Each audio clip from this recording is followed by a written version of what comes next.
사무엘상 2장. 한나가 기도했습니다. 여호와께서는 내 마음에 기쁨이 넘치게 해주셨습니다. 나는 여호와 안에서 매우 강해졌습니다. 나는 원수들 앞에서 웃을 수 있게 되었습니다. 여호와께서 나를 도우셨으니 나는 기쁩니다. 여호와와 같이 거룩하신 분은 없습니다. 여호와 외에는 다른 신이 없습니다. 우리 하나님과 같이 든든한 분도 없습니다. 거만한 자들아, 다시는 자랑하지 마라. 너의 입에서 다시는 거만한 말을 뱉지 마라. 여호와께서는 모든 것을 아시는 하나님이시라네. 여호와께서는 너의 행동을 심판하신다. 용사들의 활은 부러졌도다. 넘어진 자가 힘을 얻었도다. 부자들은 이제 먹을 것을 위해 일해야 하고 가난한 자가 배불리 먹게 되었도다. 아기를 낳을 수 없던 여자가 지금은 7을 낳았고 아들을 많이 둔 여자는 슬픔에 빠져 있다. 여호와께서는 사람을 죽게도 하시고 살게도 하신다. 여호와께서는 사람을 죽은 자들이 있는 곳으로 내려보내기도 하시고 죽은 자들을 다시 일으키기도 하신다. 여호와께서는 사람을 가난하게도 하시고 부유하게도 하신다. 여호와께서는 사람을 낮추기도 하시고 높이기도 하신다. 여호와께서는 가난한 사람을 흙먼지에서 일으키시고 궁핍한 사람을 잿더미에서 건져 올리신다. 여호와께서는 가난한 사람을 귀족들과 함께 앉게 하시고 영광의 자리를 차지하게 하신다. 여호와께서 땅의 기초를 놓으셨고 그 기초 위에 세계를 세우셨다. 여호와께서는 자기의 거룩한 백성을 지켜주시며 악한 사람을 어둠 속에서 잠잠하게 하신다. 그들의 힘이 아무리 세더라도 이길 수 없을 것이다. 여호와께서는 자기 원수를 물리치시고 그들을 향해 벼락을 내리신다. 여호와께서 온 땅을 심판하실 것이다. 여호와께서는 자기 왕에게 힘을 주시며 자기가 기름 부어 세운 왕을 강하게 하실 것이다. 엘가나는 라마에 있는 자기 집으로 돌아갔습니다. 그러나 어린 사무엘은 그곳에 남아 제사장 엘리 밑에서 여호와를 섬겼습니다. 엘리의 아들들은 나쁜 사람들이었습니다. 그들은 여호와를 두려워할 줄 몰랐습니다. 또 그들은 제사장이 백성에게 지켜야 하는 규정도 무시했습니다. 사람들이 제물을 가져와 그 고기를 삶으면 제사장의 종은 세 갈래로 된 창을 가지고 와서 냄비나 솥에 찔러 넣어 그 창에 걸려 나오는 고기를 제사장의 것으로 가져갔습니다. 이 제사장들은 제물을 바치려고 실로에 오는 모든 이스라엘 사람들을 이런 식으로 괴롭혔습니다. 더구나 제물로 바칠 고기의 기름을 떼어 태우기도 전에 제물을 바치는 사람에게 종을 보내어 제사장이 구워 먹을 고기를 주시오. 제사장은 삶은 고기를 좋아하지 않습니다. 날고기를 원합니다. 하고 말하게 합니다. 제물을 바치던 사람이 보통 때처럼 기름을 먼저 태우게 내버려 두시오. 그런 다음에 당신 좋을 대로 아무거나 가지고 가시오 라고 말하면 제사장의 종은 아니요, 지금 당장 그 고기를 주시오. 지금 주지 않으면 강제로 빼앗겠소 라고 합니다. 여호와께서 제사장의 종들이 매우 큰 죄를 짓고 있는 것을 보셨습니다. 그들은 여호와께 바치는 제물을 소중히 여기지 않고 함부로 다루었습니다. 그러나 사무엘은 여호와께 순종했습니다. 사무엘은 세마포로 만든 에봇을 입었습니다. 사무엘의 어머니는 제사 드리기 위해 남편과 함께 실로로 왔습니다. 사무엘의 어머니는 그때마다 자기 아들을 위해 작은 겉옷을 만들어 가지고 왔습니다. 엘리는 엘가나와 엘가나의 아내에게 한나가 기도하여 얻었다가 다시 여호와께 바친 사무엘을 대신해서 여호와께서 한나에게 다른 자녀를 주시기를 바라오 하고 축복해 주었습니다. 그리고 엘가나와 한나는 집으로 돌아갔습니다. 여호와께서는 한나를 도와주셨습니다. 한나가 아이를 낳게 해주셨습니다. 한나는 세 아들과 두 딸의 어머니가 되었습니다. 그리고 어린 사무엘은 자라면서 여호와를 섬겼습니다. 엘리는 나이가 매우 많았습니다. 엘리는 자기의 아들들이 이스라엘 사람에게 하는 나쁜 일들을 다 들었습니다.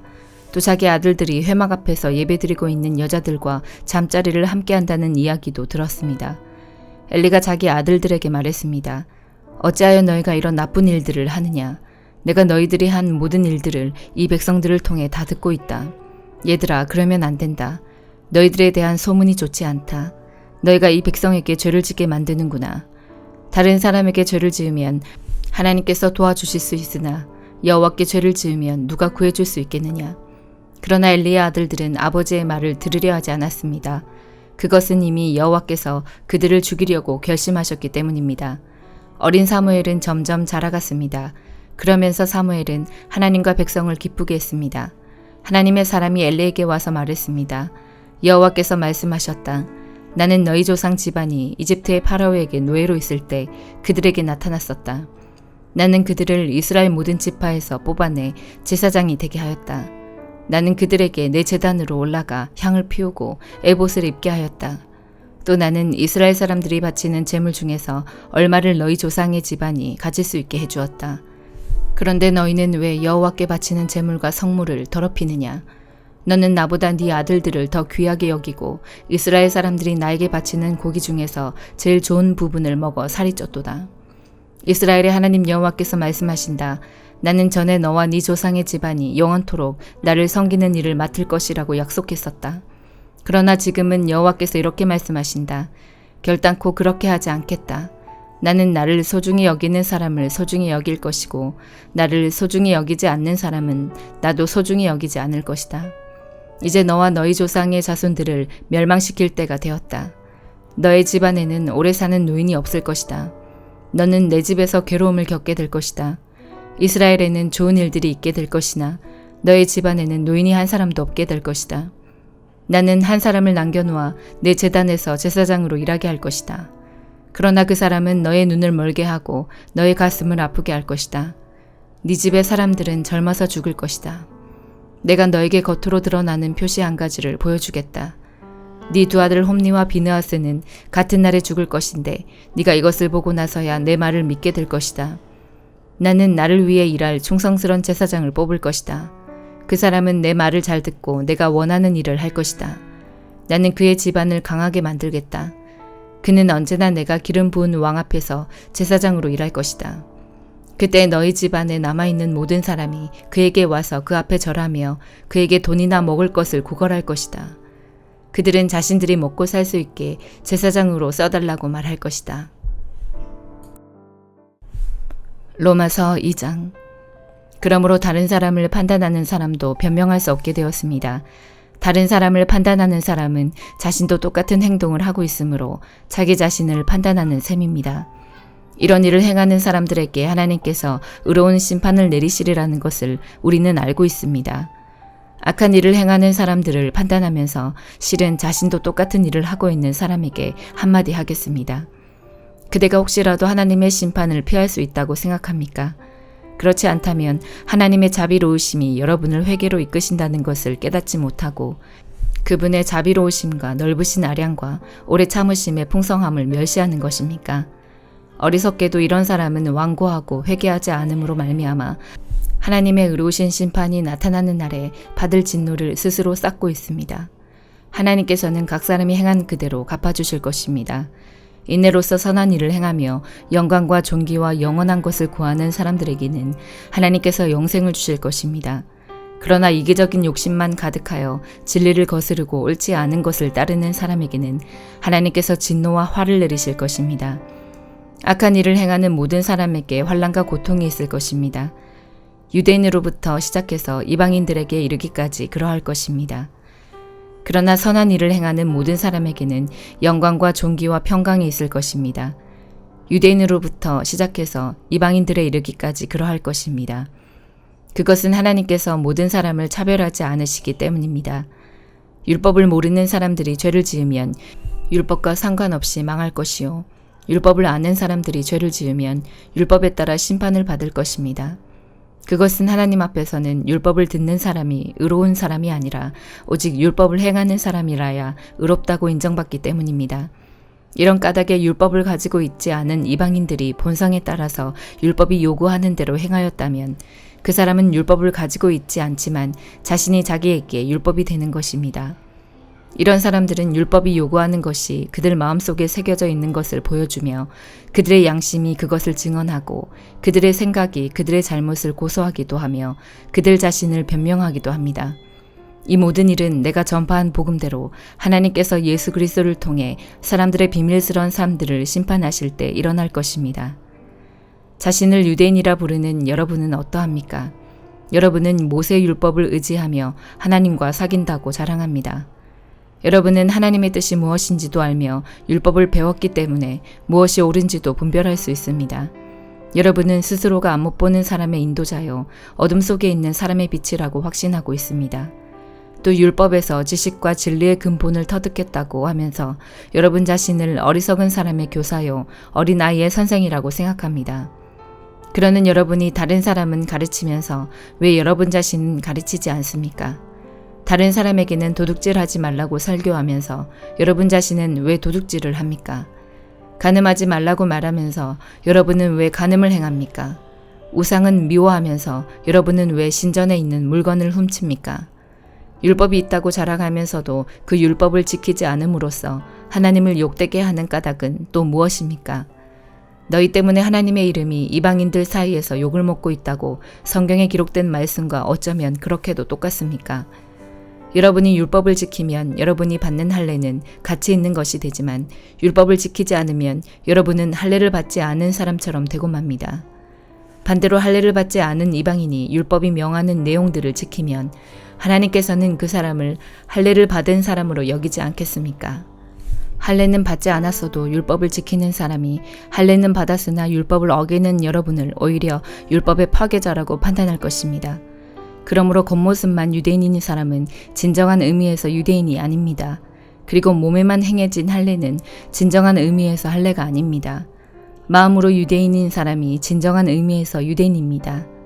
그리고 율법이 아니라 성령을 따라 마음에 받는 할례가 진정한 의미의 할례입니다. 그런 사람은 사람이 아니라 하나님께로부터 칭찬을 받습니다. 예레미야 41장.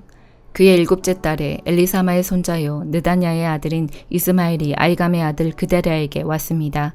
이스마엘은 부하 10명을 데리고 미스바로 왔습니다. 그는 왕족이었으며 높은 자리에 있던 왕의 신하이기도 했습니다. 이스마엘과 그의 부하들은 미스바에서 그다랴와 함께 밥을 먹었습니다.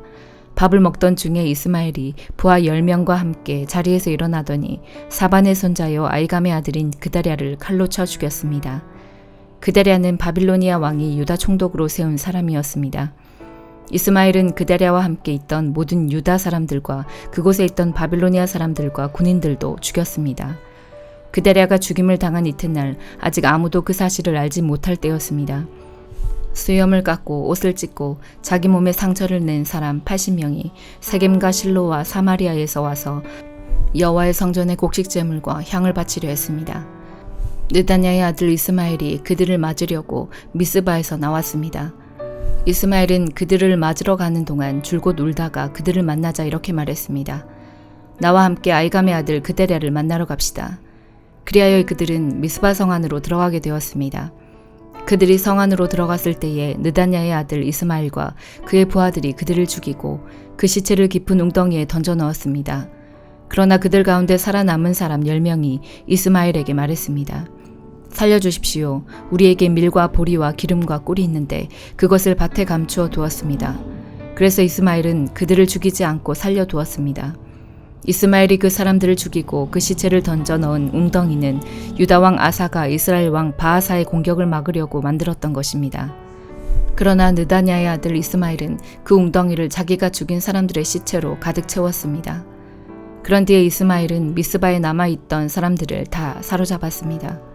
그는 경호대장 느부사라단이 아이감의 아들 그다랴에게 맡긴 유다 왕의 공주들과 남은 백성들을 모두 붙잡아 들였습니다. 느다냐의 아들 이스마엘은 그들을 포로로 잡아서 암몬 사람들의 나라로 넘어가려 했습니다. 가레아의 아들 요하난을 비롯하여 그와 함께 있던 모든 군대 장교들은 느다냐의 아들 이스마엘이 저지른 악한 짓에 관한 소문을 들었습니다. 그리하여 요하난과 장교들은 부하들을 거느리고 느다냐의 아들 이스마엘과 싸우려고 그를 뒤쫓았습니다. 그러다가 기브온에 있는 큰 연못 근처에서 이스마엘을 만났습니다. 이스마엘에게 끌려가던 포로들은 요하난과 장교들을 보고 매우 기뻐했습니다. 이스마엘의 포로가 되어 미스바로부터 끌려가던 사람들은 몸을 돌려 가레아의 아들 요하난에게 달려갔습니다. 그러나 느다냐의 아들 이스마엘은 부하 8명과 함께 요하난을 피하여 암몬 사람들에게로 도망갔습니다. 이처럼 느다냐의 아들 이스마엘이 아이감의 아들 그다랴를 죽인 뒤에 미스바에 있던 사람들을 사로잡아 끌고 갔지만 가레아의 아들 요하난을 비롯한 모든 군대 장교들이 그 포로들을 구해냈습니다. 살아남은 사람 가운데는 군인들과 여자들과 어린아이들과 왕궁 관리들도 있었습니다. 요하난은 그들을 기브온에서 데려왔습니다. 그들은 이집트로 가는 길에 베들레헴에서 가까운 게룻 기맘에 머물러 있었습니다. 요하난을 비롯한 군대 장교들은 바빌로니아 군대가 두려워서 이집트로 도망가기로 했습니다. 왜냐하면 바빌로니아 왕이 유다의 총독으로 세운 알감의 아들 그데랴를 느다냐의 아들인 이스마엘이 죽였기 때문입니다. 시편 15편. 여호와여, 주님의 거룩한 장막에 살 자가 누구입니까? 주님의 거룩한 산에 살 자가 누구입니까? 깨끗하게 살고 옳은 일을 행하며 마음으로부터 진실만을 말하고 입으로 다른 사람을 모함하지 않는 사람입니다. 이웃에게 해를 끼치지 않고 이웃을 모욕하지 않는 사람입니다. 악한 자들을 경멸하되 여호와를 두려워하는 이들을 높이는 사람입니다. 손해가 나더라도 맹세를 지키는 사람입니다. 많은 이자를 받고 돈을 꾸어주거나 죄 없는 사람을 뇌물을 받고 억울하게 하는 사람이 아닙니다. 이렇게 사는 사람은 영원히 흔들리지 않을 것입니다. 시편 16편. 하나님이시여 나를 보호해 주소서. 내가 주께로 피합니다. 내가 여호와께 말합니다. 당신은 나의 주님이시니 주님을 떠나서는 어디에도 나의 행복이 없습니다. 이 세상에 있는 성도들은 영광스러운 사람들입니다. 나는 그 사람들을 자랑스럽게 생각합니다. 그러나 다른 신들을 따라가는 사람들은 커다란 쓰라림을 맛볼 것입니다. 나는 그런 우상들에게 피의 잔을 바치지 않겠으며 그 이름조차 부르지 않겠습니다. 여호와는 내가 받을 재산과 마실 잔을 정해 주셨습니다. 여호와는 내가 받을 몫을 안전하게 보호해 주십니다. 주께서 주신 땅은 매우 좋은 곳입니다. 정말로 나는 아름다운 몫을 받았습니다. 여호와께서 내 갈 길을 보이시니 내가 여호와를 찬양합니다. 밤에도 주께서 이끄심을 마음으로 느낍니다. 나는 늘 내 앞에 여호와를 모셔두었습니다. 주님께서 늘 내 오른편에 계심으로 내가 결코 흔들리지 않을 것입니다. 그러므로 내 마음이 기쁘고 내 목소리를 높여 주님을 노래합니다. 내 몸이 편안히 쉴 수 있습니다. 그것은 주님께서 나를 무덤에 내버려 두지 않으시고 주님께서 주님의 거룩한 자를 썩지 않게 하실 것이기 때문입니다. 주님께서 내게 생명의 길을 보여주셨으니 주님의 앞에서는 나의 기쁨이 항상 넘치고 주님의 오른편에 있으면 언제까지나 기쁨을 맛볼 것입니다. 아멘.